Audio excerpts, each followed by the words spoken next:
ప్రత్యేకంగా అక్బరుద్దీన్ ఓవైసీకి ప్రత్యేకంగా ధన్యవాదాలు. మా హిందువులని ఎంత హీనంగా మాట్లాడుతావు అంత హీనంగా మాట్లాడు. నువ్వు ఇప్పుడు కొత్తగా కాదు మాట్లాడేది, ఈరోజు కూడా చెప్తున్నావు. ఆడు రెడ్ అయినా కాపైనా వెలుమైనా రావైనా మీ కాళ్ళ దగ్గరికి రావాల్సిందంటే సిగ్గు శరం లేని జాతి మాది. కులాల మధ్యన విడిపోయినాం. ఒకడు రెడ్ అని, ఒకడు రావని, ఒకడు కమ్మని, ఒకడు ఎలుమని. ఇదే నీకు చులకనైంది అక్బరుద్దీన్. మేము హిందువులుగా మారుతున్నాం. ఛత్రపతి శివాజీ స్ఫూర్తితోని మేము హిందువులుగానే ఉంటాము.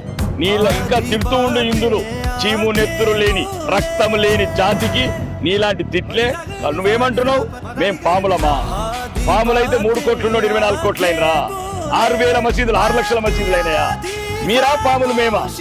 పాములు మీరు కాబట్టే పాకిస్తాన్ లో మా హిందువులను చంపారు, బంగ్లాదేశ్ లో మా హిందువులు చంపారు, పాములై కరిచిర్రు. మేము ప్రేమతోని మీ జాతిని ఎదగనిచ్చినాం. 6,000 మసీదుని 6 లక్షల మసీదులు చేయనిచ్చినాం. 3 కోట్లున్న ముస్లింస్ 24 కోట్ల మంది అయినరు. మేము ప్రేమించకపోతే మీరెందుకుంటారు? కాబట్టి నువ్వు నీ గుణము మార్చుకోలేదు. ఎప్పుడు హిందువులకు శత్రువులే మీరు. ఓవైసీ బ్రదర్స్ అంటేనే హిందువులకు బద్ధ శత్రువులు. ఈ బుద్ధి జ్ఞానం మా హిందువులకు రావాలి. నువ్వేమంటున్నావు? కల్మ చదవటోడే మీ వాడు అన్నప్పుడు ఈ కల్మ చదని విధవలకు తెలాల మేమొక్కటి కావాలని. కల్మ చదివినోడే నీ వాడైతే 120 కోట్ల హిందువులం కల్మ చదువుతలేం కదా, మేమందరం ఒకటవుతాం. దానికి సరైన సమాధానం చెప్పు.